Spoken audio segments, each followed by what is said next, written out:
holding it? It looks very artistic, Hannah. Christmas won't be Christmas without any presents.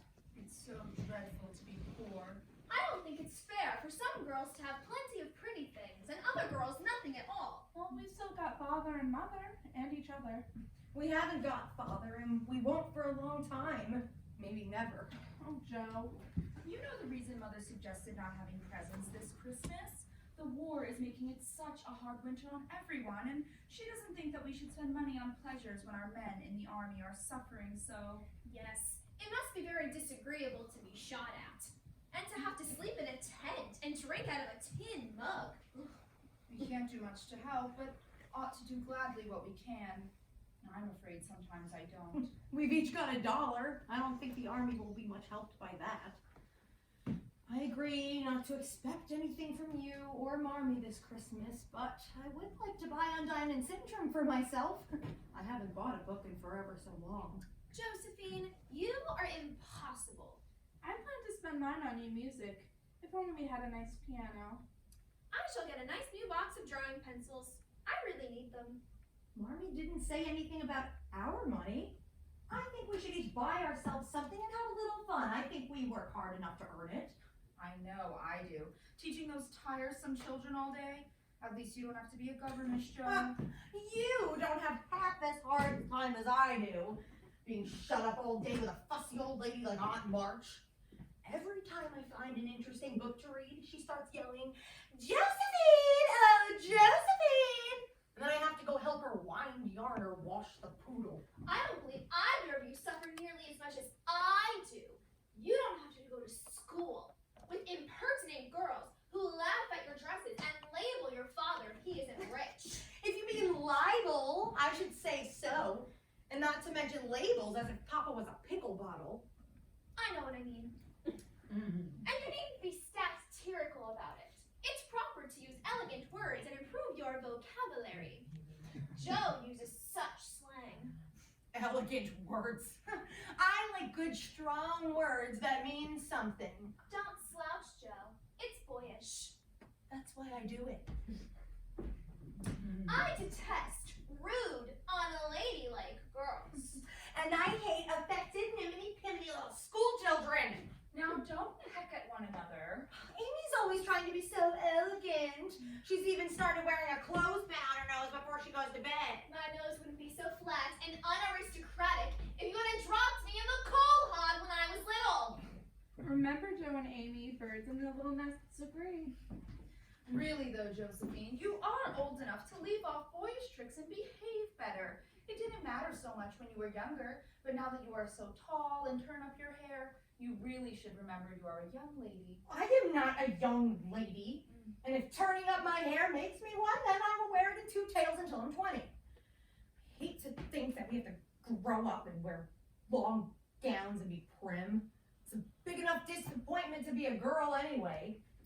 I wish I were a boy and could go off to war with father and fight instead of being at home like a poky old woman. But Joe, father is the chaplain of his regiment and chaplains don't fight. Yeah, and they don't knit socks either. Poor Joe. It's too bad, but it cannot be helped. So you must try and be content with having a boyish name and playing brother to us girls. As for you, Amy, you are getting altogether too particular and prim. I like your nice manners, but your absurd words are as bad as Joe's slang. If you don't take care now, you'll turn into an affected little goose. Oh, I forgot to bring in Marmee's slippers. Oh, never mind. I'll get them. Oh, look, there's Lori out riding his new pony. That boy is a perfect cyclops, isn't he? How dare you say such a thing when he has both of his eyes? I didn't say anything about his eyes. I don't see why you fire up so just because I admire his riding. You mean a centaur, not a cyclops? Anyway, he's outside with his new pony. He is? Where? Lori! Lori! May I have that ride now? Joe, you mustn't shout so.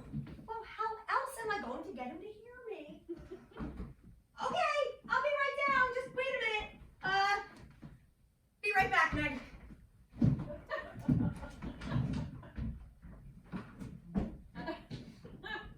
Well,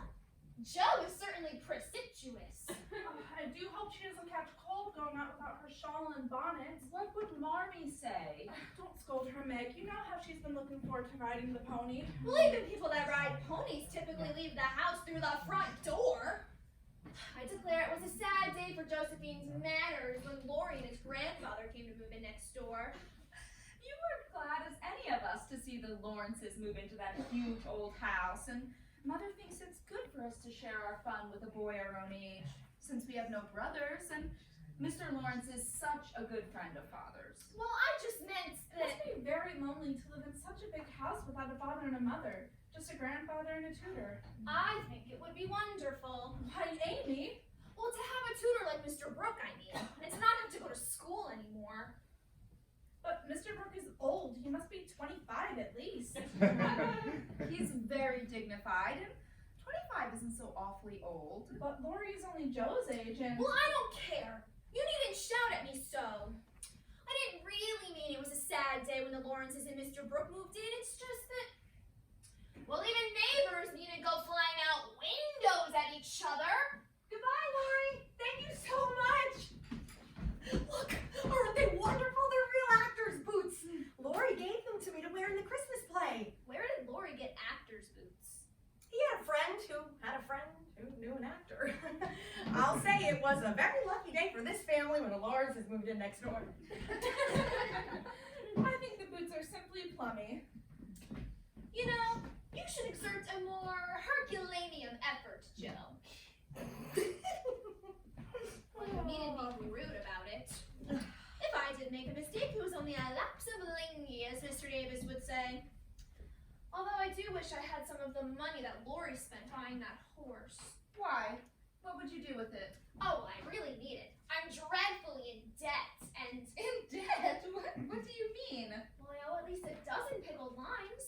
Is that all? It's a debt of honor. I should pay them back when the new term begins, but I can't until I have some money. For Marmee forbade my charging anything at the store. It's quite dreadful. Are pickled limes the fashion now? Oh, yes. Everybody buys them.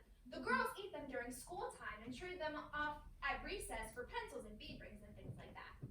If one girl likes another, she gives her a lime. If she's mad at her, then she takes it right in front of her and eats it and doesn't even offer her a bite. They trade by turns. I've had ever so many and I haven't returned any of them. Well, how much would pay them off and restore your credit? Would a quarter do? I'd leave enough for a treat for you. Oh, do you think you could spare it? Yes, since it is a debt of Oh, honor. thank you ever so much. I wish it were as easy to get Marmee a new pair of slippers. These are quite worn out. I think I'll get her some with my dollar. No, I shall. Well, I'm the oldest. I am the man of the family now that Father is away. For I shall get the slippers. He told me to take good care of Marmee while he was gone. I have an idea. How about we each get something for Marmee for Christmas and not get anything for ourselves? Good for you, Bethy. Well, what would we get? I shall get her a nice pair of gloves. Army shoes, best to be had. Some handkerchiefs, all hand. I'll get her a bottle of cologne. It won't cost very much and I'll have just enough money for my drawing pencils. Amy, She likes cologne. Let's let Marmee think that we're buying things for ourselves, but we can really surprise her.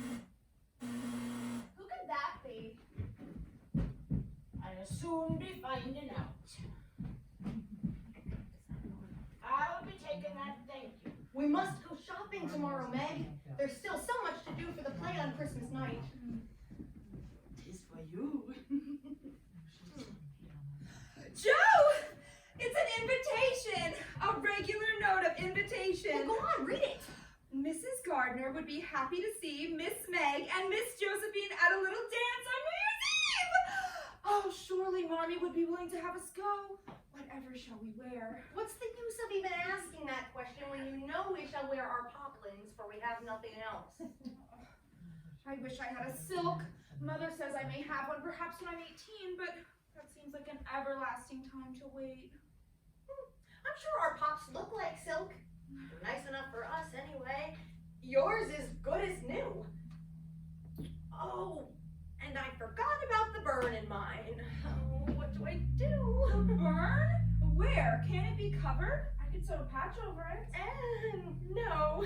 You see, standing with my back to the fire and the back burned out of it. Well, you shall just have to sit still all you can and keep your back out of sight. That's a shame. I don't care much for company dancing anyway. I like to fly about and cut capers. Well, I can get new slippers and maybe a new ribbon for my hair, and maybe Marmee will let me borrow her little pearl pin. My gloves will do, although they're not as nice as I'd like. Mine are spoiled with lemonade, so I'll have to go without. You must have gloves or I won't go. Gloves are more important than anything. A lady simply doesn't go without them. I can't ask Marmee for another pair. She forbade me from asking for more when I tore the last ones. Well, can't you make yours do? I can hold them crumpled up in my hand so nobody will see them. Well, Christopher Columbus, I have it. We can each wear one good one and one of my bad ones. Don't you see? well, your hands are bigger than mine, and you'll stretch my gloves out dreadfully. Then I'll go without. I don't care what people say. You may have it, you may. Only don't spill anything on them, and do behave nicely, and don't put your hands behind your back, and don't say, Christopher Columbus, will you? I shall be a pattern of prudence. I dare say it will be fun after all of our grubbing along, and Lord will be sure to have an invitation too. Maybe his grandfather will let him drive to the party in their carriage. Wouldn't that be elegant? Don't you wish we could have money in a carriage as we used to, Joe? I guess. Never mind, maybe some rich relative will leave you a fortune and you can go dashing about in a blaze of splendor.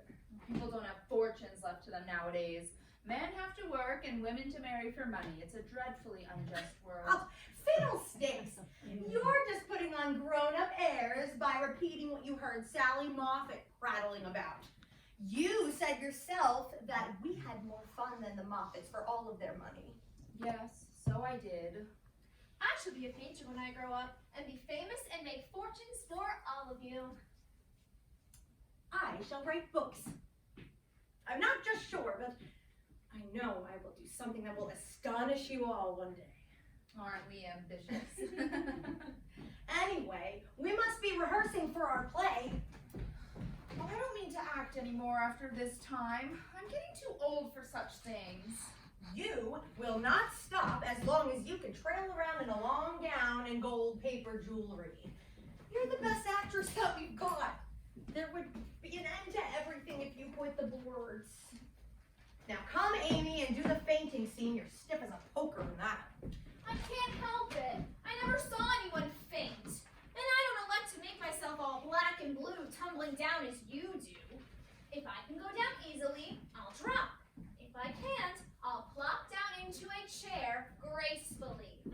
I don't care if Hugo does come at me with a pistol. But Amy! You only chose me because I'm the youngest. Look, now do it this way. Clasp your hands together and stagger across the floor yelling, Rodrigo! Rodrigo! Save me! Save me! Oh!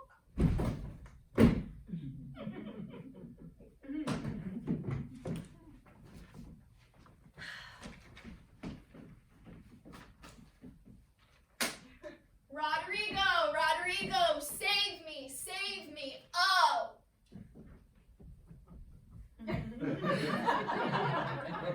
It's no use. Just do your best when the time comes. If the audience laughs, don't blame me. Okay, now let's do the scene in the gloomy wood. Meg, remember that the sofa is the cave, so you come out from behind it. And the castle is the window seat. Okay, ready? Wait a minute. Who am I in this scene? You're Hagar the witch, remember? And I'm Hugo the villain. And Amy, you're Zara, heard singing from afar.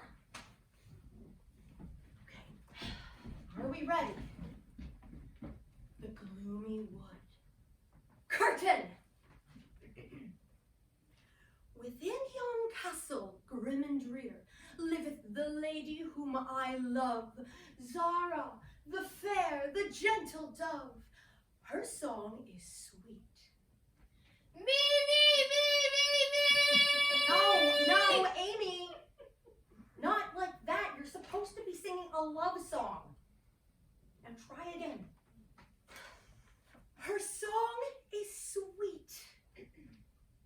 Me, la, la, la, la. Yet I do fear her song is calling to mine enemy Rodrigo, lest he carry her away ere this night has turned to day. 2 magic potions shall I get, one that will make the lovely Zara mine, and the other that spells Rodrigo's death, and Hugo shall triumph yet. I don't see how you can write and act such splendid things, Joe. You're a regular Shakespeare. Well, not quite. Although I do think that the witch's curse is a rather nice thing. Oh, I would love to do Macbeth. If only we had a trapdoor for Banquo, I would love to do the killing scene. Is that a dagger I see before me? No, it's a toasting fork with Marmy's slipper on it. That's stage struck. Okay, Meg, let's get on with the potion scene. Bethy, you're in this too.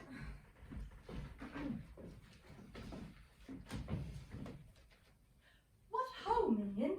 I need thee. What does your grace desire? A magic potion to bring me Zara's love. Hither, hither, from thy home, airy spirit, I bid thee come. Born of roses, born of dew, charms and potions canst thou brew? Bring me here with elfin speed, the fragrant filter which I need. Make it swift and sweet and strong. Spirit, answer now my song. Hither I come from my airy home. Can't you make it more ethereal? Hither I come from my airy home, afar in the silver moon. Take this spell and use it well, or its power will vanish soon. That's plummy, Meg. All right, let's do the balcony scene. Amy, this is where we elope in the night. Beth, you can come help hold up the balcony. Joe, I don't like this. What if it tips over? It's not going to tip over. Stop worrying. All right, remember, I'm the hero this time. Zara, oh my fair Zara, we shall fly to my castle by the sea, and there my wife you shall ever be. Marmy! My dears, are you hurt? It doesn't sound like it. I told you so! I told you so! Saints preserve us. What next? Well, I'm glad to see you marry, girls, but I don't want any broken bones. Well, how have you gotten on today? There was so much work to be done getting the boxes ready for the hospital that I couldn't get home until now. Stir up the fire, Josephine. And hurry with the tea, Beth.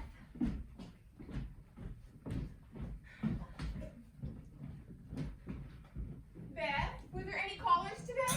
No, Marmy. May, how was your cold, dear? Almost well, Marmy. Joe, dear, you look tired to death. Come have some tea.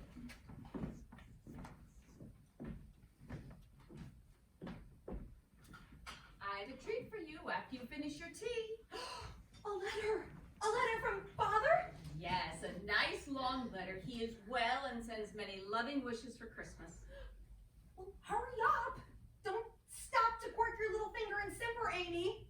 I'm hurrying as fast as I can. And he will not be home for many months, but as long as he'll be there as long as he is needed.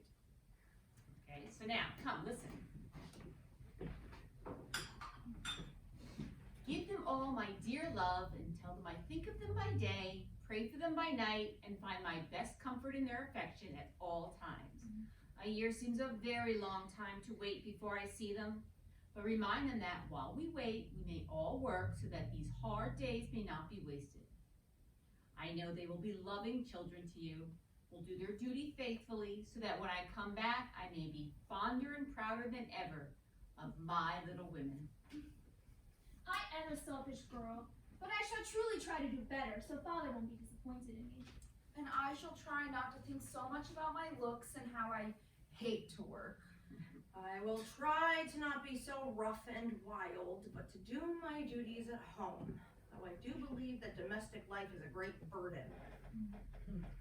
Do you remember when you were little and we used to play Pilgrim's Progress and you would tie bags on your backs for burdens? And we'd climb from the cellar to the attic where we'd collected all of our favorite things to make a celestial city. If I wasn't too old for such things, I would like to play it over again. Oh, my dear, you are never too old for such things because it's a play that we are playing at one time or another. Our burdens are here, and our longing for goodness and happiness is the guide that leads us to peace, which is our true celestial city. Really, Mother? Well, where are our bundles? Well, each of you just told me what they were. Well, except for Becky, and I rather think she doesn't have any. Yes, I have. Mine are dishes and dusting, and being girls with nice pianos, and being afraid of people. I think being disgraced in school is a great deal trying a burden than even being poor. Do tell us a story, Marmee, like you used to before supper. Once upon a time, there were 4 little girls. They each had enough to eat and drink and wear, had good friends and many comforts and loving parents who loved them dearly. And yet they were often discontented. They were always saying, oh, if I only had this or that. So they asked an old lady for a magic spell that would keep them happy. And the old lady said, well, when you are discontented, think of all your blessings. So being smart young ladies, they decided to take her advice and soon realized how well off they truly were. And I believe they were never disappointed in that magic spell, nor sorry they took the old lady's advice. I like that. You'll be finding supper ready, Ma.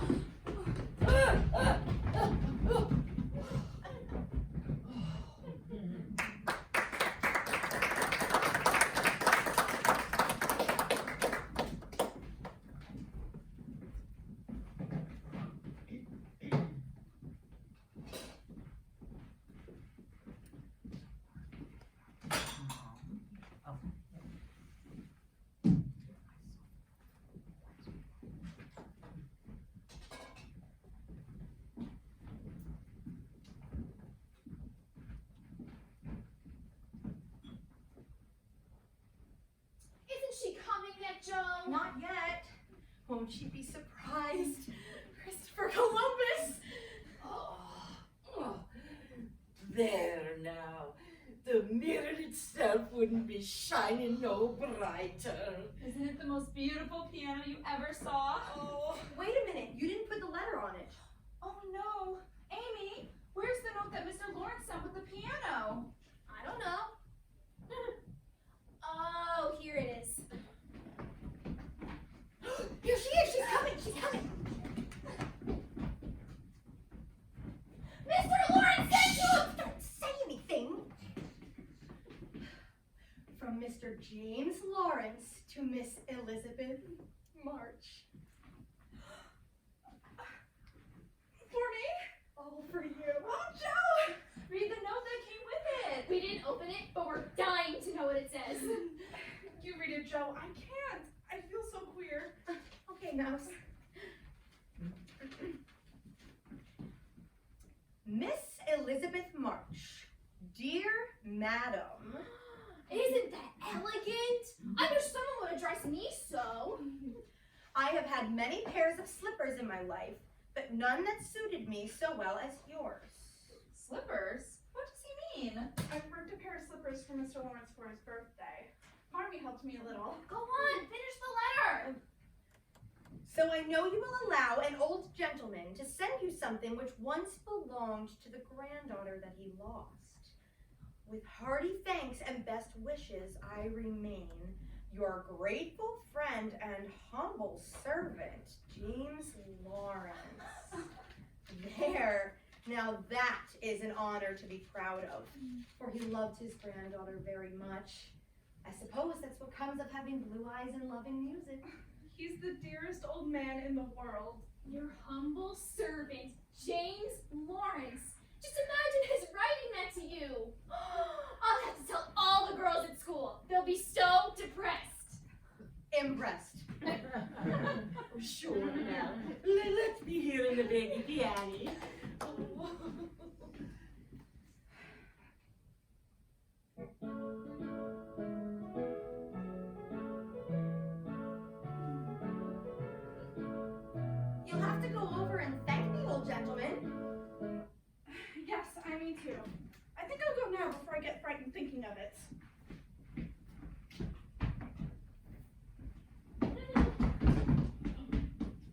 She is going! Christopher Columbus! I do believe the world is coming to an end. Just the baby Peony which would turn her head.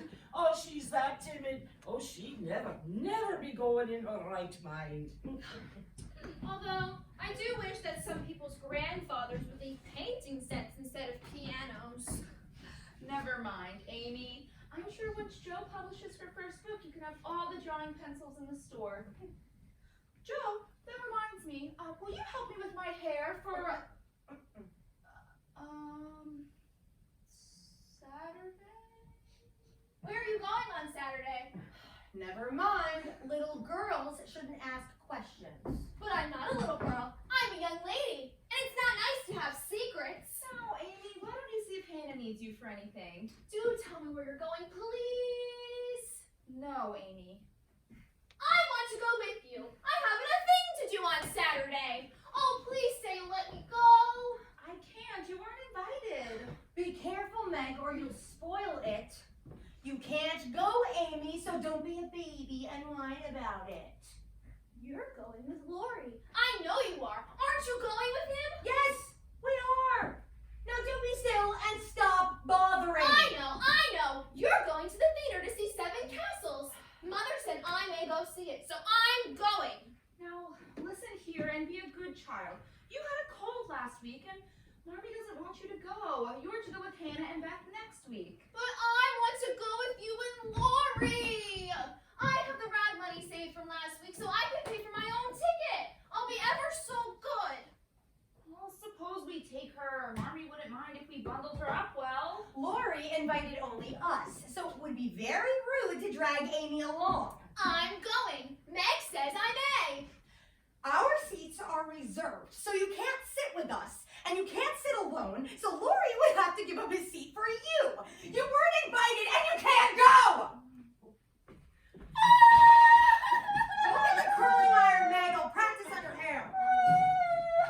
Never mind, Amy. You'll be sorry for this Josephine March. See if you aren't. Fiddlesticks.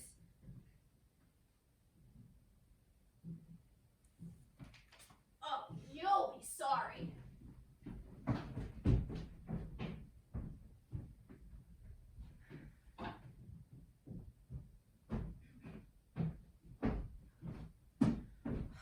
Here it is. I wrapped the front 3 curls in damp rags. Okay, that's fine. I'll just do those, and then I'll finish the rest on Saturday. Do you have the copy of Godey's Lady Book? Here, it's on this page. I think I can make it look like the picture. All right. Where's Amy? She went upstairs, probably plotting a way to get even with me. You were a bit hard on her, Joe. Oh, hello there. Oh, Joe, Mr. Lawrence was so kind and I wasn't even frightened. Though I did forget what I was going to say when I got inside the house.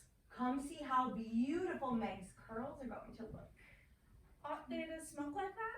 It's just the dampness drying. What a queer smell, like burnt feathers. Now, when I remove the rag, you will see a perfect cloud of little ringlets. Meg!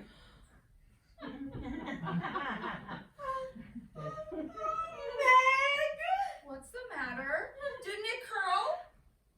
But the curl came off with the rag. What? I burnt your hair! Oh, my hair's ruined! I can't go to the theater like this! Oh, just my luck to spoil everything. It's not ruined. I can just brush the frizz into tiny curls. Don't talk to me about curls! You can wear a ribbon in the back. It'll be like the last fashion.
it, Joe, just a minute ago. I know I did. I had it right there on the bookshelf. Amy, you've got it. No, I haven't. You know where it is then. No, I don't. That is a fib. It's not. I haven't got it, don't know where it is, and don't care. Well, you must know something about it then. Scold all you want. You'll never see your silly old book again. Amy, why not? I burnt it up. What? Have you really burnt it? Yes, I have.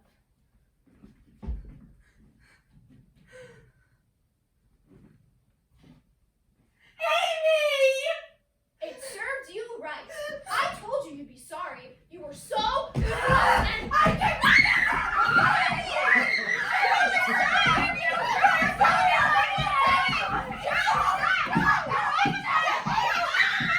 The saints preserve us, they're at it again! Oh, excuse me, ma'am, I best be getting back to beating me biscuit. Of course, Hannah. it was all Joe's fault. Why, Amy? What was it, an egg? I'll get your tea, Marmee. Perhaps you'd better tell me about it. Well, Joe shook me because, she wouldn't let me go to the theater with her, and, I burnt up her book! Oh, Amy, no! She called me a little girl! And do you think you're behaving like a grown-up now? Well, Jo has put her heart and soul into making those stories something Father would be proud of. She spent months, and you just destroyed it like a spiteful child. If you want to be treated like a young lady, you must act like one. I know. You're right. I'm sorry. Truly, I am. I know you are. Now, stop your tears. I'm going skating with Lori. Joe, forgive me, please. I'm really sorry. I will never forgive you. Do not let the sun go down on your anger. Forgive each other. And begin again. It was an abominable thing to do. She doesn't deserve to be forgiven! Well, I'm sorry. I apologized. Don't say that. It is hard to forgive the loss of her book. Well, maybe. I'm sure after she's skated a while, she'll be better humored, and perhaps if you were to do some kind thing for her, she'd be friends again with all her heart. Well, all right. I'll try. I rather think that was wise advice. I do hope so. Marmee, that is, I guess I'm the one who needs some advice. Yes? I want to confess something I did. Oh, well, tell me about it. Should I leave? Oh, no, there's no need. Perhaps knowing my mistakes will help you later on. Well, we are prepared. It's about the party that Joe and I went to at the Gardeners. I'm afraid I made a fool of myself. Tell me about it. You see, after I got there, I let Sally and some of the others persuade me to wear a lot of powder and lip salve, try to look like a fashion plate. I wasn't proper, and I know so, for one man called me a doll. And I tried to flirt. Why, Meg? I know. I'm so ashamed. There is something more, I think. Yes, it is silly, but I do want to tell you. I hate to have people say and think such things about us and the Lawrences. What about us and the Lawrences? That we're friends with Lori because he is rich, and it would be a grand thing if he married one of us, and that you had plans. The idea. Why didn't you just tell them they were wrong? I couldn't, you see. I overheard Mrs. Moffat talking to someone, and she said, I dare say Mrs. March has made her plans, young as the girls are. She'll play her cards well. And I was so angry that I forgot that I wasn't supposed to listen. Well, I'm dreadfully sorry that you had to go among people who are kind enough, I'm sure, but who are worldly and ill-bred and who have vulgar ideas about young people. I am more sorry than I can say for any mischief this may have caused you. You don't have to be sorry. I'll forget the bad and only remember the nice things about the party. But, Marmee, do you have plans, as Mrs. Moffat said? Why, yes, I have a great many. All mothers do. Though I suspect that mine are quite different from Mrs. Moffat's. Tell me. I want my daughters to be admired, loved, and respected, to have happy youth, to be well and wisely married, to lead useful, pleasant lives with as much and little care as God sees fit to send them. Oh, Meg, it is natural to think of marriage and to hope and wait for it. I am ambitious for you, not to marry a rich man merely because he is rich. Money is a needful thing, but it should not be the only prize that you strive for. I would rather see you poor men's wives, happy and well-loved, than to be queens on a throne without peace or self-respect. Belle says poor girls don't stand a chance. Do not be discouraged, Meg. Poverty never daunts true love. If you will excuse me, Miss March, but will you be wanting pie for supper? Why, yes, that would be perfect. Marmee! Hannah! Come quick! It's Amy! Laurie's bringing her! Oh, merciful heavens, what now? Joe, what happened? The ice broke! It was my fault! I wasn't watching her! Amy fell through! I'll be taking this, Amy. Now you run along home and get into some dry clothes, Mr. Lorry. Bring her here, by the fire, in the big chair. Joe, get a pan of hot water. Bed, some blankets, please. I'll be getting her a hot toddy, Miss March. Here, Marmee. Okay, let's get you off of these wet clothes. Yes, Marmee. On the floor there, dear. Okay, there you go. Now put your feet in the hot water. It's too hot! No, it's not. Come on, it'll help you get warmer. Yes, Amy, you must. Oh, that's a good girl.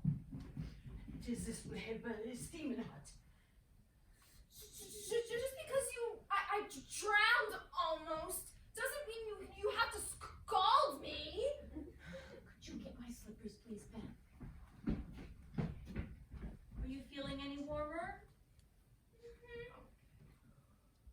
I'm sleepy too. Joe and Lori, I think Joe hurt her hands. Okay, now put these on. Okay, let's get you upstairs. I want you to rest. I guess I'd better get back to me pie making. I'll take these other things to Hannah.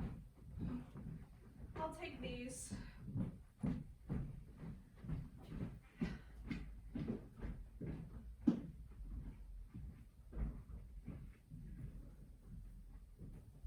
Let me see your hands. I only bruised my knuckles a little bit on the ice. Are you sure St. Amy is safe? Quite safe. She isn't hurt. She won't even take hold. I think you got her home so quickly. Lori did it all. I just let her go. I knew that the ice was thin, but I didn't tell her or watch. I was so angry, I didn't care what happened. If Lori hadn't been there when the ice broke, then Amy would have drowned and it would have been my fault. It's my dreadful temper. I try to cure it, I think I have, and then it breaks out worse than ever. I know, dear. You can't know. You can't know how bad it is. I get so savage. I'm afraid I shall do something dreadful. Oh, Mother, please help me. I will, dear. I will. Come, sit.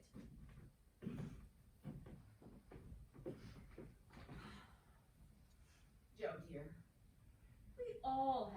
limitations, many far worse than yours. You think that your anger is the worst in the world? Mine was just like it. Yours? Why, you are never angry. Oh, I'm angry almost every day of my life. I've learned not to show it. I hope to learn not to feel it one day, but that might take another 40 years. Mother, are you angry when you purse your lips tight together and walk out of the room, when Aunt March scolds or people worry you? Yes, when I feel hasty words break out against my will, I just move myself off and give myself a little shake for being so weak. How do you learn to keep still? That's what troubles me. The sharp words just fly right out of my mouth before I know it. The more I say, the worse I get. How do you do it?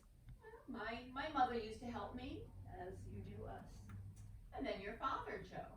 Oh, he never loses his patience, but works so cheerfully that one is ashamed to do so otherwise in front of him. He told me that I must try and practice the virtues that I want my girls to possess. It was easier to try on your behalf than my own. Marmee, if I am ever half as good as you, I shall be satisfied. I hope you are a great deal better. But you must watch over your bosom enemy, as your father calls it, or it may find your life much sadder. You've had a scare today.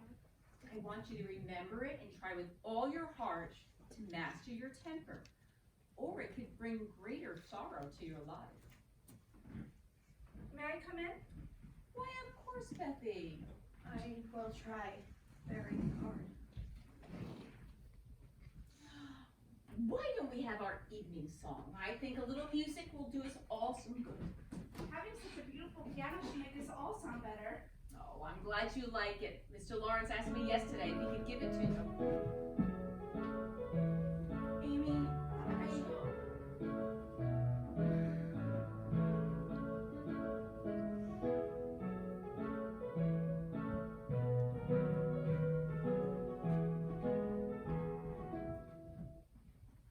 I'll be taking that.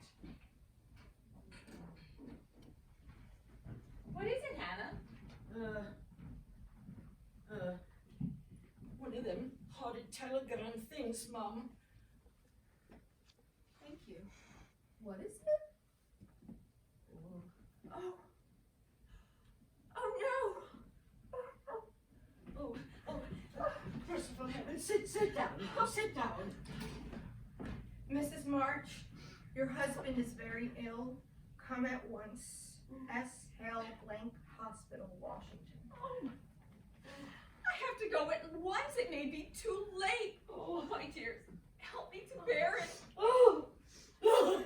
I'm not gonna stop me crying. No, I ain't gonna stop. I'm gonna go upstairs right now. I'm gonna get everything ready. I'm gonna pack all the things. Josephine, you come along with me. You can help me. You can run the errands. Hannah is right. There is no time for tears. Beth, I want you to take a note to Mr. Lawrence. Miss March, I sent Joe out to get that telegram off, seeing that you'll be coming. Thank you. Here, take this, dear. Oh, Aunt March! Well, that's fine greeting, to look at me and then walk out. Why don't you teach your children better manners? What is the matter? Why doesn't somebody say something?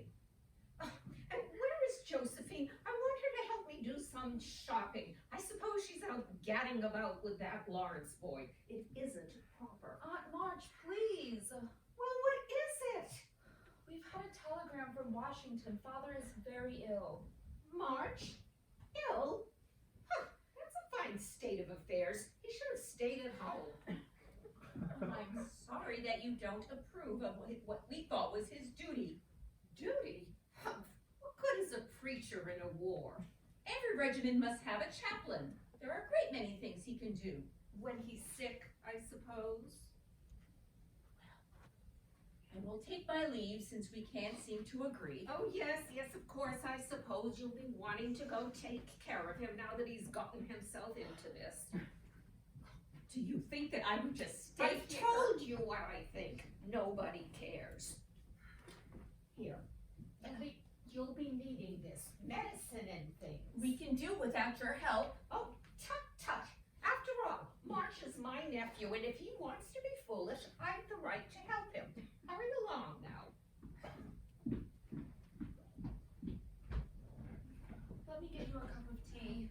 Don't bother, there isn't time. I just wish Joe and Beth would come back. Oh, I think I hear Beth coming. Mr. Lawrence sent these things for Father, and he says Laurie will drive you to the railway station, and he wants to know if Mr. Brooke can accompany you on the trip. Mr. Lawrence wants him to go to Washington anyway. Everyone is being so kind. I was dreading that trip alone, and I'm sure that Mr. Lawrence is making up the business about Mr. Brooke, but I'm too grateful to refuse. I'll be taking them things, Beth. I got everything packed and ready to go, except for the things I sent Josephine out to get, and she ain't back with them yet.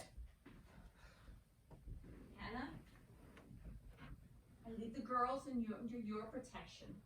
Watch over them, and if you need anything, call on Mr. Lawrence. Yes, Mom. I will, Mom. As if they were me very own, Mom. Here are your wraps, Mommy. Oh, I wish Joe would hurry. Meg, be prudent. Watch over your sisters. Consult Hannah, and in any perplexity, call on Mr. Lawrence. I will, Mommy.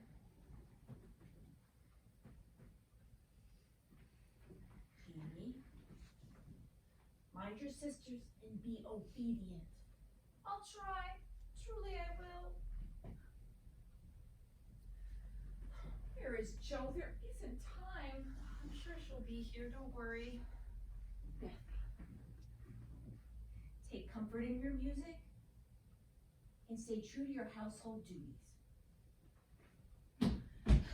Here's my contribution to making sure Father comes home safely and is comfortable. $25? My dear, where did you get this? I hope you haven't done anything rash. No, it's mine, honestly.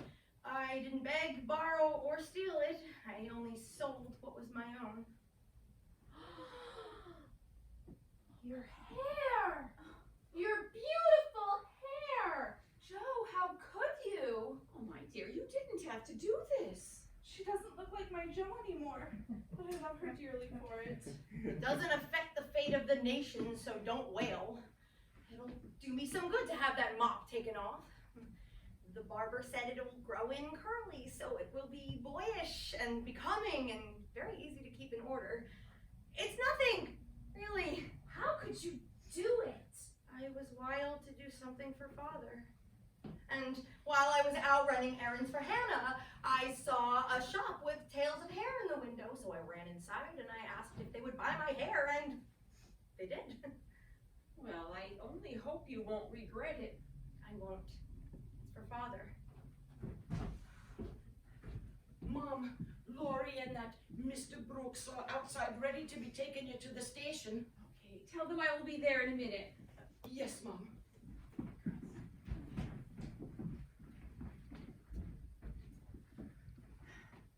Do not fret or grieve while I am gone, or think that you can comfort yourselves by being idle or trying to forget. Keep busy and keep hope. I love you. Love you, Mommy.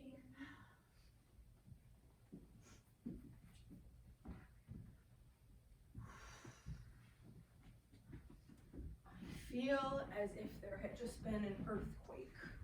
It's as if half the house had gone.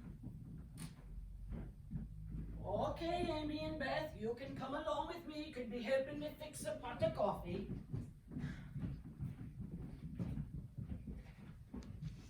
I think anxiety is very interesting. I'm glad Mr. Brooke is going with Marmee. He's so kind. I guess so.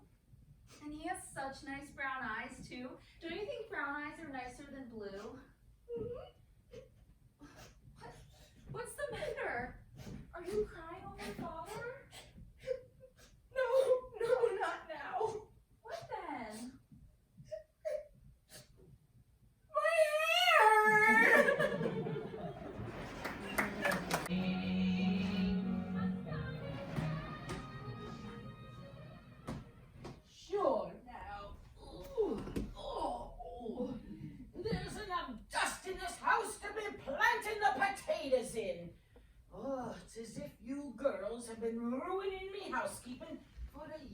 instead of only a month.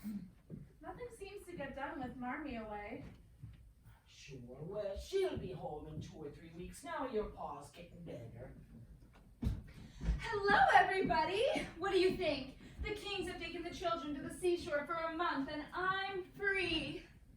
You don't say. A whole month's vacation. No teaching, no getting up early. Doesn't it sound wonderful? Hannah, Beth, I have a holiday. Oh, hello, Meg. You're home early. Are you off today? Off today. I have a whole month's holiday. Well, I only have the day, but I intend on making the most of it. I guess I won't do any more lessons today since you both are home. I have a headache anyway. I vote we have a full day of no grubbing. No work, just fun forever. Hannah ought to have a holiday too, away from us. Well, I wouldn't mind turning the cooking over to you, but just to be teaching you, housekeeping ain't no joke. But I ain't leaving this house. Why, Hannah, we'll be perfectly all right. Housekeeping is so simple. We can't possibly do anything wrong. Well, the lobster that I bought for your dinner is in the kitchen, and I'll be in my room for when you be needing me. Lobster should be easy enough to fix. How about we just not have supper? We can just eat more at tea time. That will save a lot of work. There won't be so many dishes to wash. Well, all right, though it does seem a bit peculiar. We don't care about that. Well, what shall we have in addition to the lobster? Strawberries. Strawberries and cream. Let's see. Tea, lobster, bread and butter, and strawberries and cream. Is that enough? I think so. If we get hungry, we can just have some cookies before we go to bed. I'll put the lobster on to boil. Beth, come. You go run to the store for some berries. The fresh air will be good for your headache anyway. All right.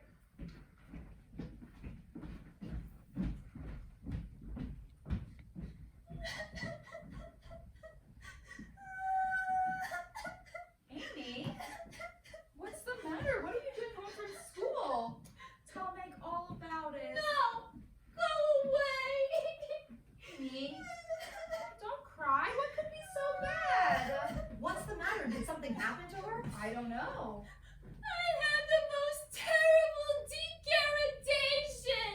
It was awful! Well, it was! Hush, Joe. No, don't cry anymore. You'll make your nose red. It was the limes! The limes? Uh-huh, the ones you gave me the money for last month. I remember. Well, Mr. Davis, he struck me in front of the whole class. He did what? He can't do that to Amy. I don't understand. What does Mr. Davis have to do with the limes? Jenny Snow told on me. Don't you see? No, we don't. I had the limes, a whole dozen of them in my desk. I was going to give them away during recess, but Jenny got mad at me and she told on me. And then Mr. Davis, he took them away and he threw them right out the window. And then he took me in front of the whole class and he struck my hands with a ruler. We ought to have him arrested. Amy, did you know before taking the limes to school that Mr. Davis wouldn't like it? Well, he did say something about the limes being counterbrand. Contraband? Anyway, he didn't have to hit me. You knew you were doing wrong and did it willfully. So you did deserve punishment. I don't think this is the way to do it. I ought to say not. I don't think Amy should go back to that school ever. Oh, I could never bear such a humiliation. Well, I suppose you can stay home from school, at least until Marmee comes back and can decide what is best. Now, stop looking like the end of the world had come. Oh, thank you, Meg. I'll be ever so good.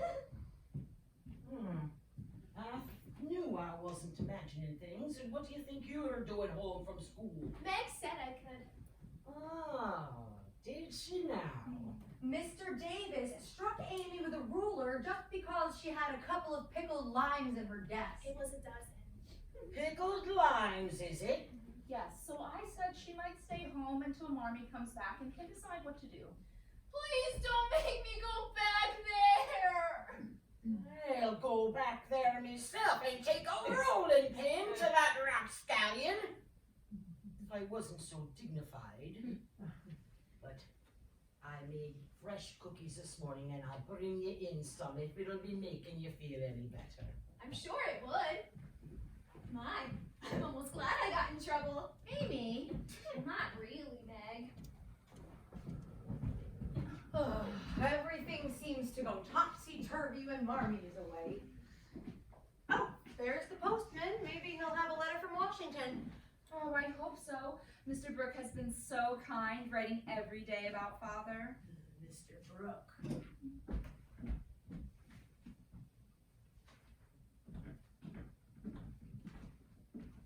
Is there? No, it's just the weekly spread eagle. Christopher Columbus! What is it? Oh, nothing. Just a story I thought I might read. What's the name of it? The Rival Painter. That's the name of the last story you wrote. Joe, it is your story. Won't Father be surprised? Joe, What? What's the matter? when will you stop such romping ways?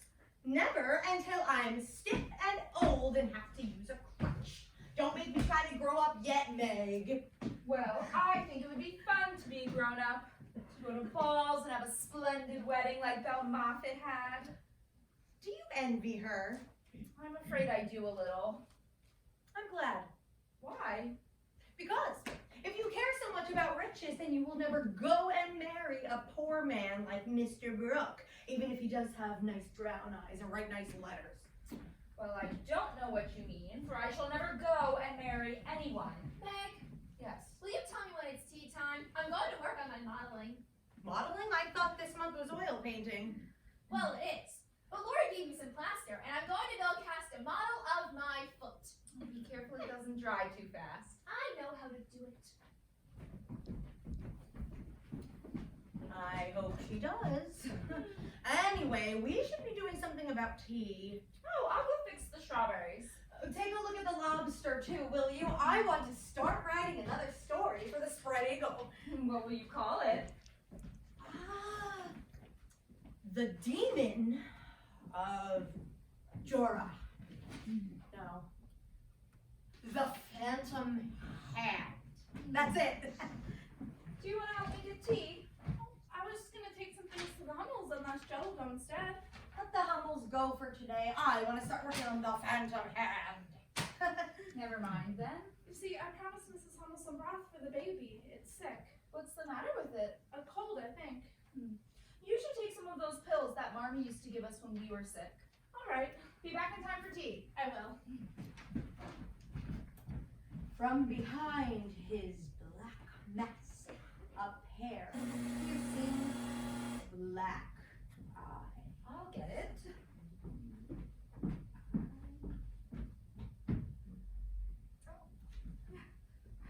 Aunt March! Well, took you long enough to answer. Certainly, I'm Aunt March. Who else do I look like? Why, no one. We just thought We that. thought that you'd gone to visit Aunt Carol. I can change my mind, I suppose. It's time I came to see how you were getting along. Won't you sit down, Aunt March? What do you hear from your mother? Father is much better. Well, we'll see about that. March never did have any stamina, so I don't imagine that will last long. We expect Marmee home in a few weeks. She never should have gone in the first place. Just as I thought.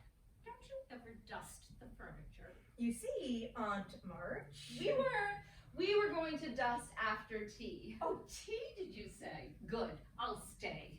Oh, Aunt March.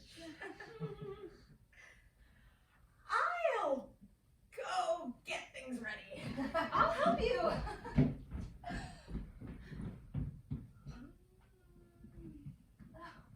Excuse me, Aunt March. I didn't mean to leave you all alone. alone. I've never seen Josephine so anxious to work. Now, tell me, Margaret, aren't you teaching anymore? Not that I ever approved of it. Oh, well, I am, you see, it's just that, Joe, I'll get the rest of the things. You entertain Aunt March.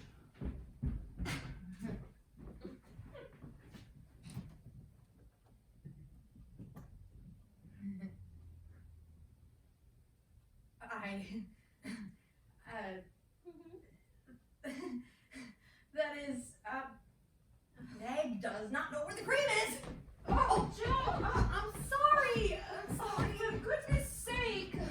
Margaret, come over here and sit down. And Josephine, hurry and get that tea and don't fall over the rug.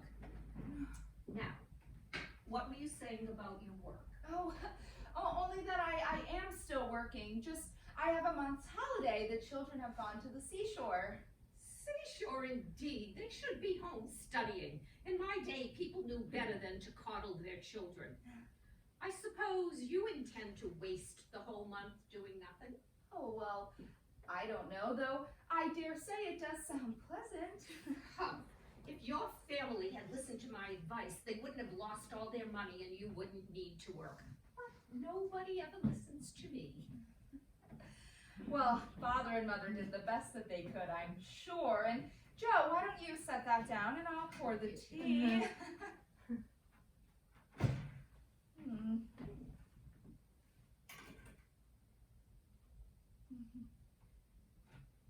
Thank you.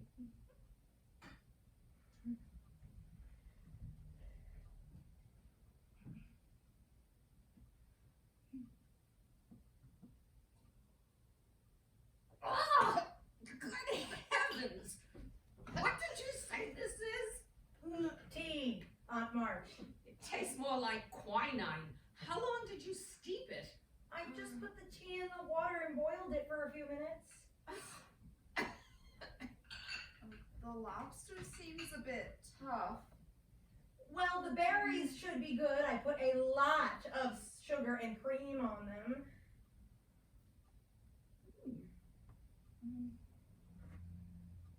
We'll see. We'll see.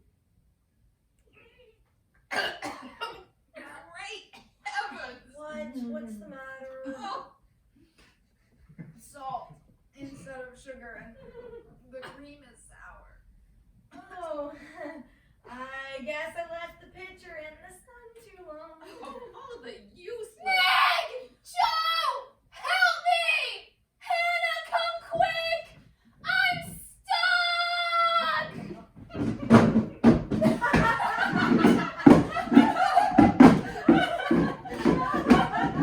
I'm leaving this minute. A house full of wild Indians would be more soothing. If your mother had listened to my advice, But Aunt March! oh no, I'm leaving, and you can expect no more help from me. Maybe Hannah was right about housekeeping. Well, don't just stand there laughing! Help me out of this stuff! I told you to be careful. I didn't know it would dry so fast! Oh, it's certainly hard, all right. Joe, be careful! Oh, I wager we're going to have to chip it off. No! It'll hurt! No, it won't. Come on, we'll go to the kitchen and get a knife. What? We have to get it off somehow. We'll be careful. All right, fine. But don't let Joe help! Fiddlesticks! I would rather work on the dance of hands anyway.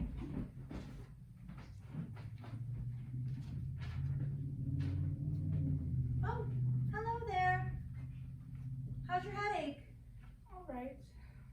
Did you see the Hummels? I said, did you see the... Beth? Oh, Bethy? Oh, what's the matter?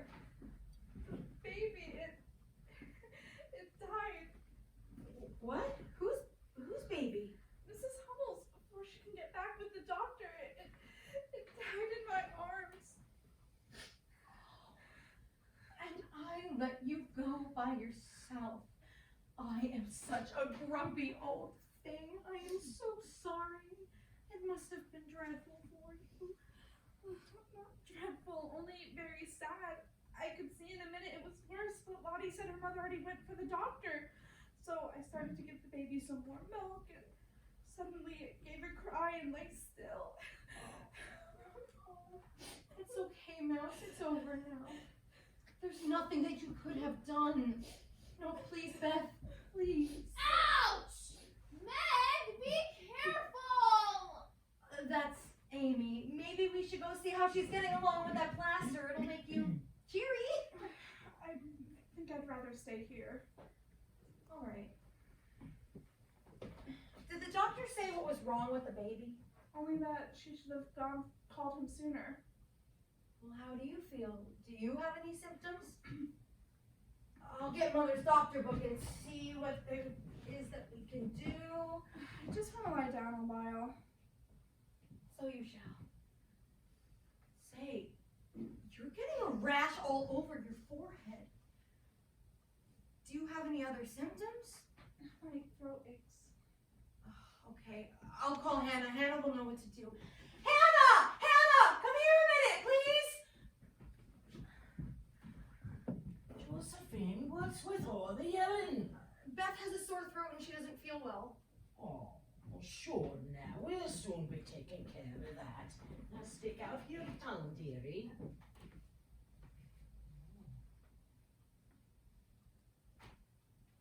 Tis a fine rash breaking out all over. Josephine, stir up the fire a bit for this evening. Now, I'm going to take Beth up to bed. Oh, dearie, we'll just be up there for a day or two. Want one? No. You might at least say no, thank you. What's the matter with you anyway? You look tremendously perturbed. Perturbed. Ooh, there's Lori outside with his carriage. Maybe he's taking us for a drive. Amy, tell Laurie, get the carriage and fetch Dr. Banks right away. And while we're waiting, we're going to have to be Is it that bad? Who's sick? Beth, is that true? Now, I don't want you arguing, and you go right along, run along, and no time for arguing. Hannah, what? The scarlet fever is what? Who has scarlet fever? The Hummel baby? No, Beth has the baby. Christopher Columbus. I wonder If what? if scarlet fever is what the baby. Now, why be you wondering? Because the baby is dead.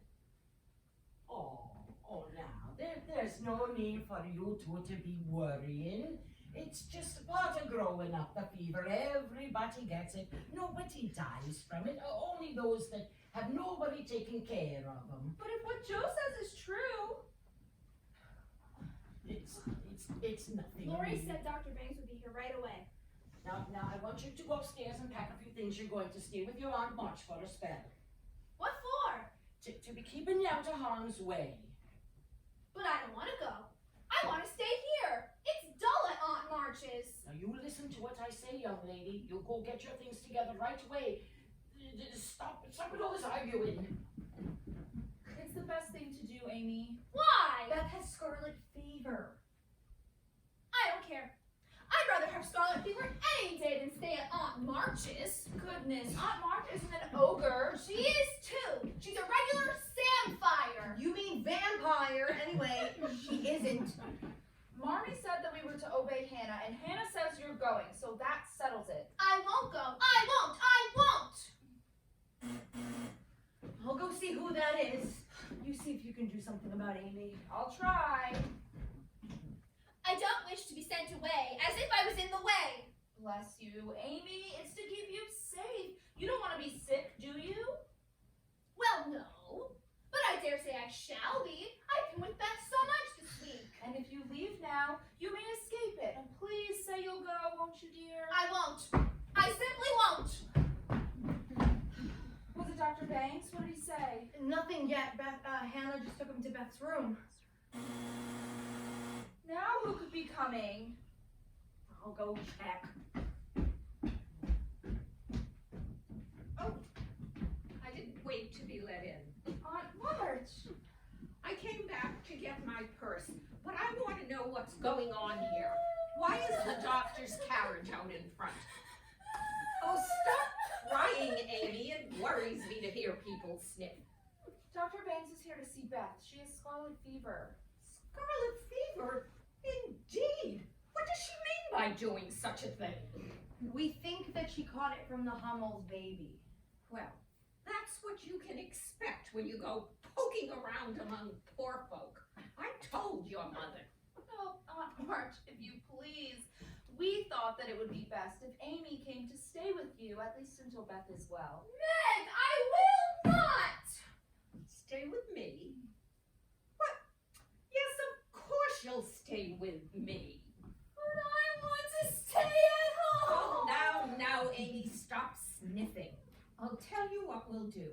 If you come to me, I'll let that young Lawrence take you driving every afternoon in the carriage, and perhaps even to the theater some Saturday afternoon. That is, if you are a good child, which I have no doubt you will be, and if you're not sick. Shall I get to go driving every afternoon? That's what I said. Well, okay, I guess I'll go. Now, go get your bonnet and your shawl. The rest of your things can be sent over later. That is plummy, Aunt March. Hurrah for you! Thank you so much, Aunt March. Tut tut, don't waste time thanking me. Just see that you take care of Beth. And see that you do a better job of it than you did on the strawberries. I never would have believed it. I wish Hannah would just come down here and tell us what the doctor is saying. I wonder if there's anything we could be doing. Well, if there was, I dare say it would be wrong. Oh, no sooner do we get out of one trouble than in comes another. I know. What a trying world it is. There seems to be nothing to hold on to with Mother gone. Joe, do you think we ought to let Marmee know? Of course. What were we thinking? Mommy will know what to do. And everything will be all right. Yes, all right. Thank you. Goodbye, doctor. Well, what did he say? But this letter just came. Now you two stop your fidgeting. Dr. Banks said Beth will be having the fever but light, and in 2 days or so she'll be feeling much better, barring the complications. And Marmee will know what to do. Wait a minute, Joe. Marmee won't be coming. What? But we decided. Merciful heavens, what now? It's Father. He's had a relapse and Marmee won't be able to come home yet. Oh, Lord, keep the dear man. It does seem as if all of the troubles come in a heap.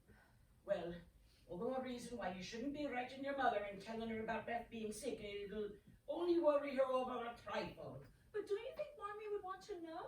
Well, seeing that she can't be leaving your father will only make her anxious, and you mustn't be doing that. Well, what can we do? Well, like I said before, stop your fussing and the fuming. There's nothing else that can be done. We'll just keep Beth quiet and give her lots of orange juice and milk and broth and such. How long will it be? Oh, will you stop that, the both of you? Now, it's patience we need now. It's going to be 4 or 5 days a week before the crisis be coming. The crisis? Well, that's when the fever turns and you either get better or you get worse. Hannah, you said something about complications. What did you mean? And says Josephine, a complication is, well, it's something that happens when you're expecting it not to happen. Something that happens? Hannah says she isn't worried, but don't you think she looks so? I do. And I think Marmee ought to know. That troubles me too, but Marmee said we were to obey Hannah, so I suppose we must. I don't care. I'm telegraphing Marmee. No, wait! What about Father? We don't dare disturb him and make him worse. We'd best mind Hannah or we may do something wrong. But Meg! Marmee would want us to, and we won't know anything for several days. Hannah says we must be patient. Patient. I know, Joe, but you mustn't do anything rash. Not now. All right, I'll behave. Although I can't get rid of the feeling that things are not as fine as Hannah says that they are.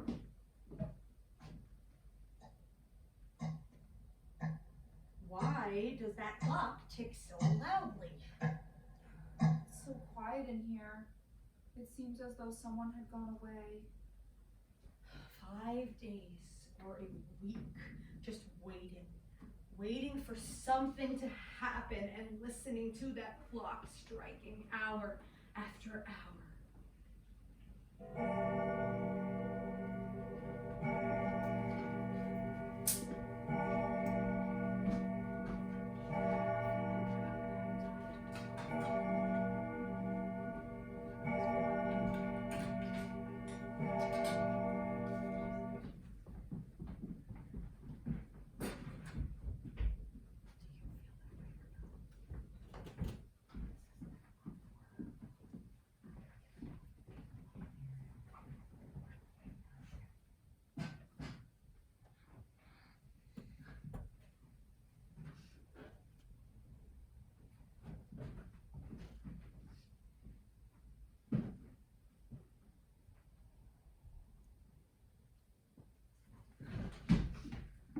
Is she any better?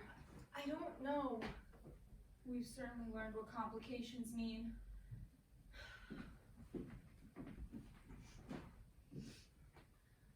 Dr. Bang said the crisis will be happening any day now.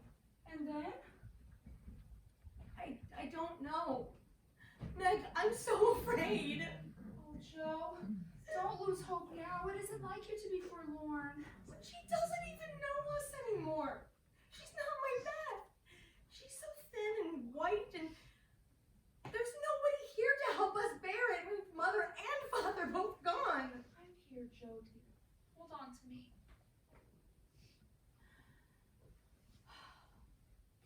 No, Joe, I don't think that Beth will die. She's so good, and we all love her so much, and I don't think that God will take her away just yet. The good and dear people always do die. Joe, you've worked so hard this week. You're worn out. I know. There's some coffee in the kitchen. Let me get you a cup.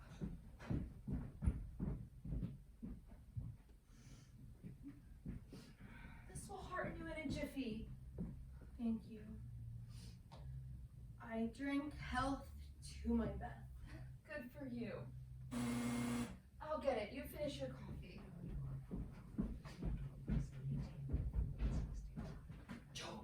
Josephine. Yes?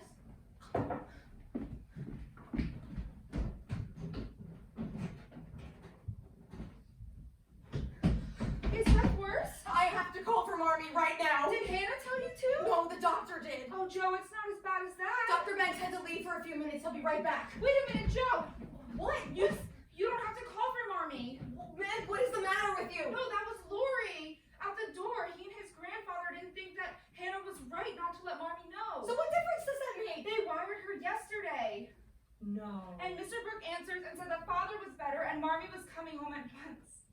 When will she? Lori was on his way to the station. She'll be here in a few minutes. Christopher Columbus, I'm so glad. We better tell Hannah. Hannah! Hannah, come here, please.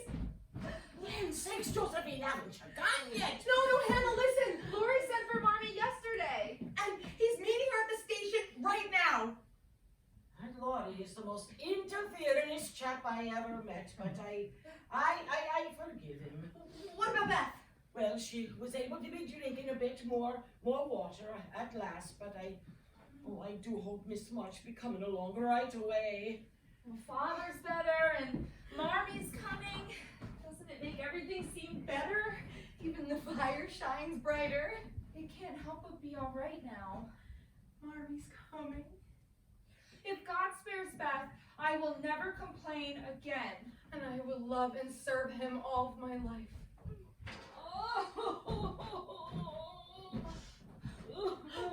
Beth!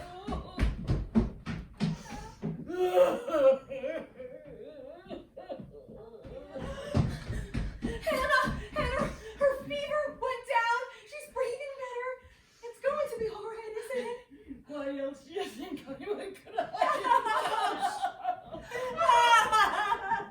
I'm too late. No, Marmy. No, Beth is better. It's only when I'm happy that I enjoy me crying so much. Oh, it is all right. Yes.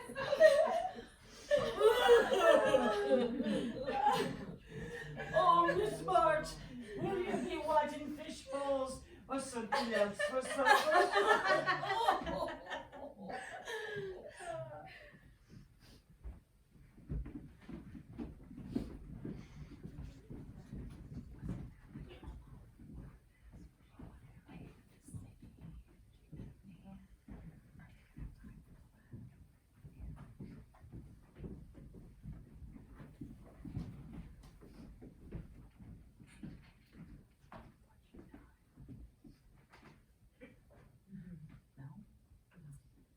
A little more to the left, I think.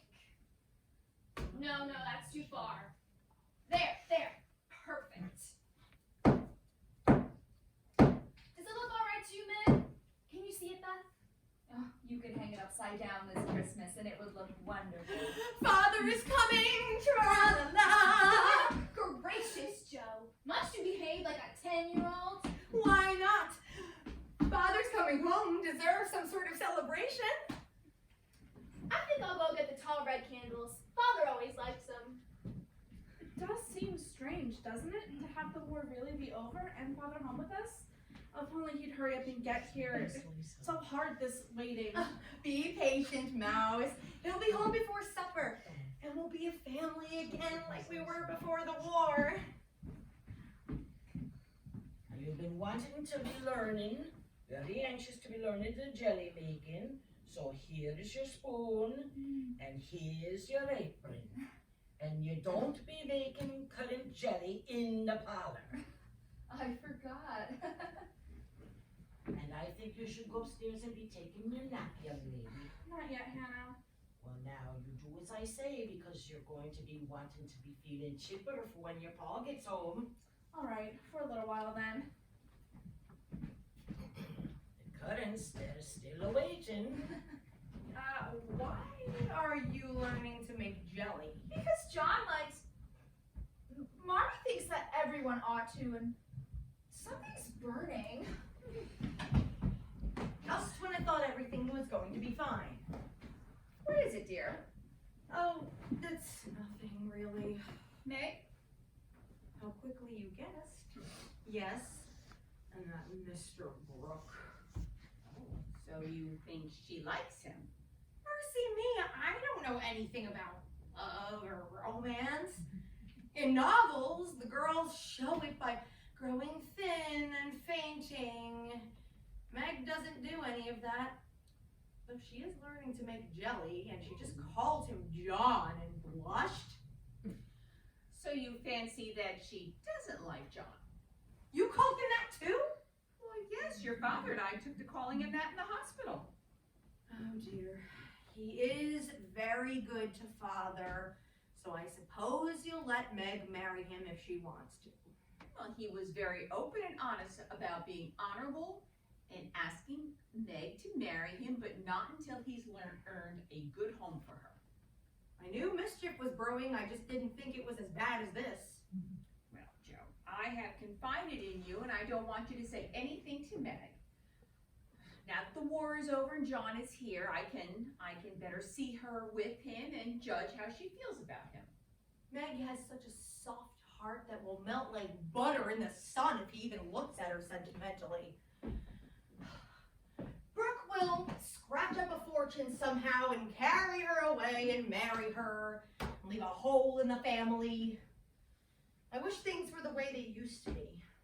I wish wearing flat irons on our heads would keep us from growing up, but buds will be roses and kittens, cats, and more's the pity. What's this about flat irons and cats? Just one of my stupid speeches. Goodness gracious, why are you all dressed up?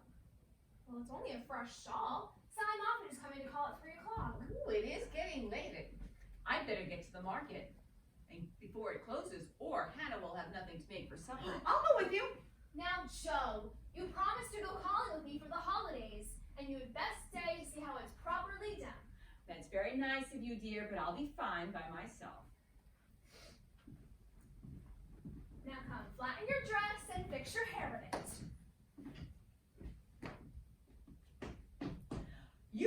elegant, all that you want. But frills and fuss only worry me. Now, Joe, you can look so aristocratic and behave so beautifully when you try. And for that, I'm very proud of you. It's just, I'm so afraid to receive company alone. So you'll have to stay with me. The thought of me being aristocratic and you being afraid of anybody. All right, I shall obey blindly. What are your orders, Commander? I only want you to behave so that people will like you. Am I to drag my dress through the dust or loop it up, please, ma'am? You are to pick it up when you're outside and drop it in the house. The sweeping style suits you best, so you must learn to trail your skirts gracefully. Oh, that'll be Sally, I expect. The Muppets consider themselves to be very elegant people. So please put on your best deportment. Just be calm, cool, and quiet. I shan't say a word. Oh, hello. Oh, you remember my sister Josephine? Oh, indeed, I do remember.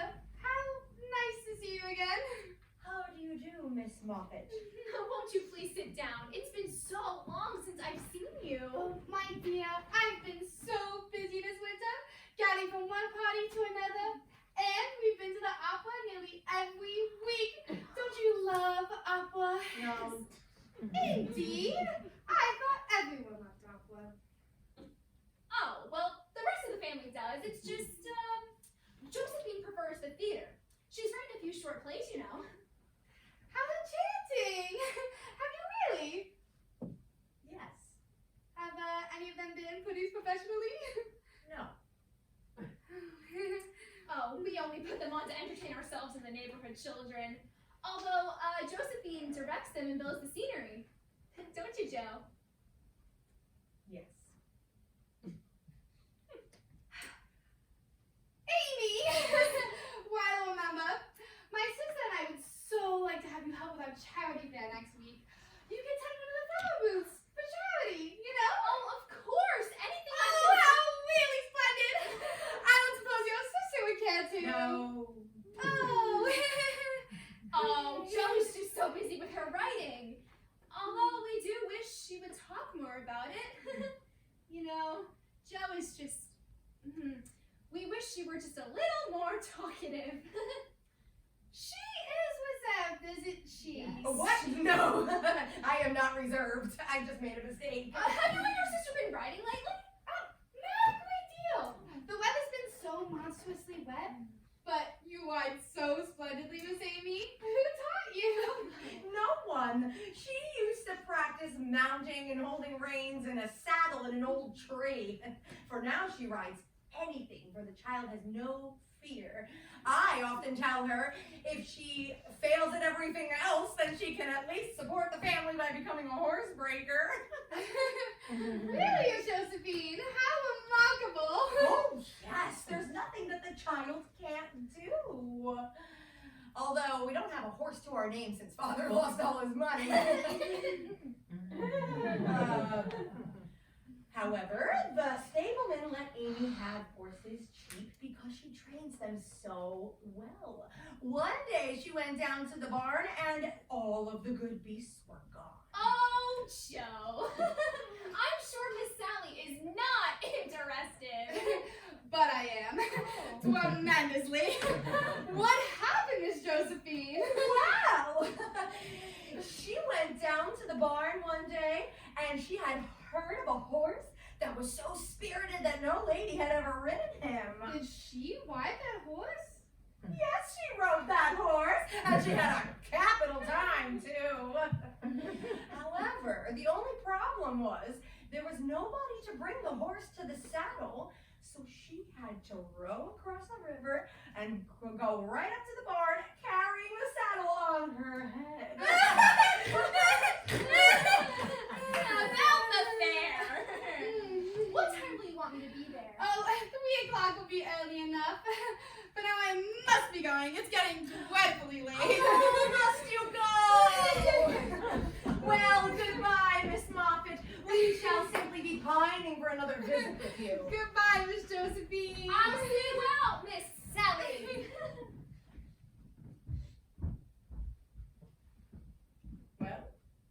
Didn't I do that well? Nothing could have gone worse. Christopher Columbus. I only wanted you to be dignified and composed. And at first you were a perfect little stick. And then I didn't have raptures and giggles like a fashionable creature. what possessed you to tell that story about my saddle? You haven't a bit of proper pride, and you will never learn when to hold your tongue and when to speak. Well, here come Aunt Marge and Aunt Carol. How do you want me to talk to them? Just as you please. I wash my hands of you. Just please don't say anything to shock Aunt March.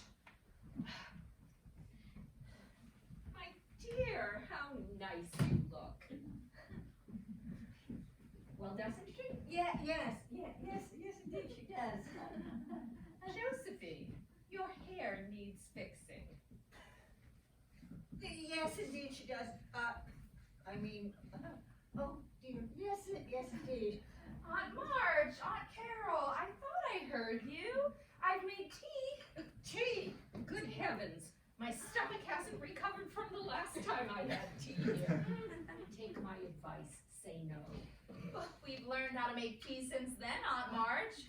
We? You mean Josephine has learned too? Well, no, but Amy and I have. Amy and Meg. Meg's jelly making is enough domestic daddling for one household. Oh, jelly? It's about time one of you learned something useful. I remember when I learned to make jelly. It was shortly after I was married. yes, dear. Amy, are you and Josephine going to help with the Moffat's fair? Oh, well, yes, Aunt, I am. Sally Moffat asked me if I would. I'm not. I hate doing favors for people. Surprised you acquiesce, Amy. They only want us to work. Oh, well, I think it more for the charity than it is for the Moffats. I think it's very kind of them to let me join in on the work and the fun. Quite right and proper. I like your grateful spirit. It's a pleasure to do things for people who appreciate it. Well, I don't believe so. I don't like favors because they make me feel like a slave. I'd rather be independent and do everything for myself. I told you so. Yes, you did. Oh, and it was lovely jelly too. So tell me, dear, do you speak French? Oh, well, not as well as I should like to. And you, Josephine? Don't know a word. I can't bear French anyway. It's a very slippery, silly sort of language. That, I think, settles the matter. You just came. Won't you stay until Mother gets back? Oh, that won't be necessary. We shall see her again some other time. But give your father my greetings when he arrives. Well, goodbye, my dears. I said, I must try your jelly sometime. You know, I learned on crab Coming, apple. Carol, coming.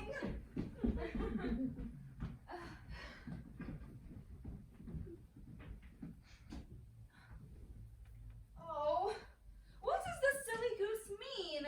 Who? What are you talking about? Lori, he's down on one knee, waving around a handkerchief, pretending to wipe tears out of his eyes.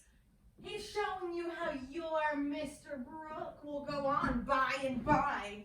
Touching, isn't it? Don't say my Mr. Brooke. It isn't proper or true. Please don't plague me, Joe. I've told you I don't even like him much. I don't mean to plague you, but you aren't like you used to be. You go around mooning about jelly, and then you call it John now, and you blush. Hi, Joe. I don't.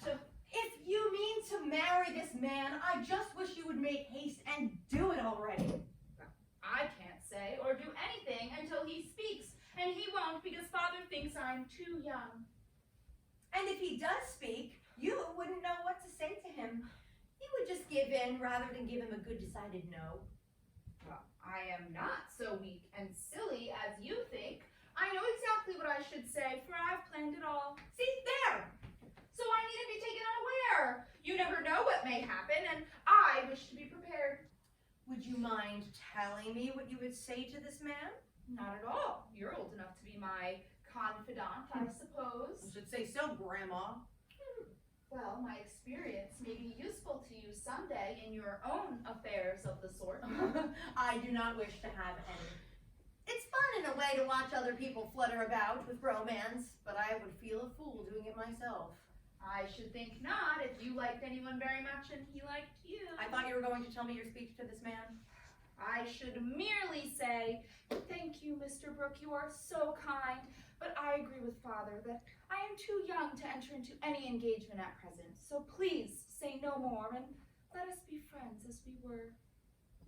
That's stiff and cool enough. I don't believe you'll ever say it, though. And he won't be satisfied if you do. He'll go on like the rejected lovers in books, and then you'll give in to him rather than hurt his feelings. No, I won't. I'll tell him I've made up my mind and walk out of the room with dignity.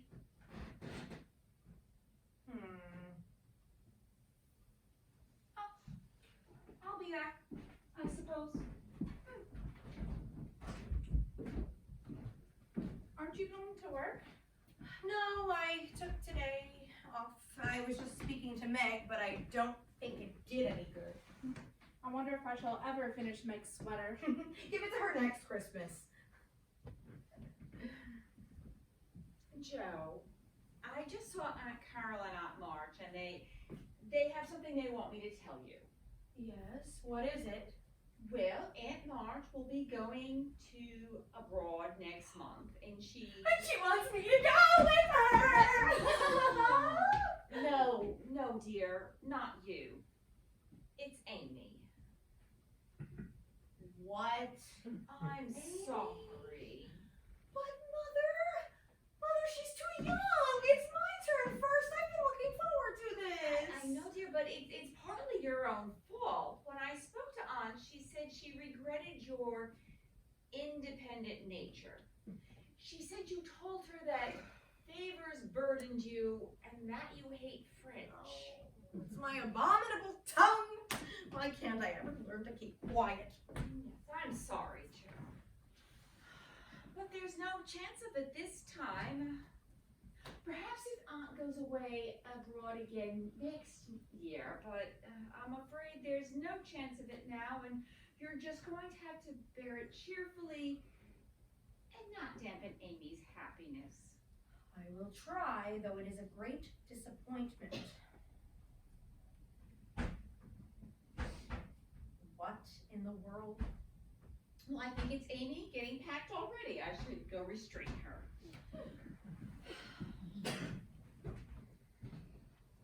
How long will Amy be in Europe? A year at least. Oh, Joe, I'd miss you so if you were gone that long. It's selfish, I know, but I couldn't spare you, and I'm glad you're not going yet. Christopher Columbus! I never thought about leaving you. I always thought that when the time came that we would go together. Aunt might not want two of us trailing along after her. Do you know? I didn't think of that. Well, don't worry. When I sell my first novel, we will go and travel together without any aunt along. That's dear of you, but don't count on it too much. I could never go anywhere without you. You're all of my courage and my patience. Have I really been all that to you? That's so much. That's good to know. Ugh. Now I don't feel as if my life had been so useless now that it's too late to do better. Let's let Meg get that. Let's go upstairs to Marmy's room. She's outside getting rid of Mr. Brooke.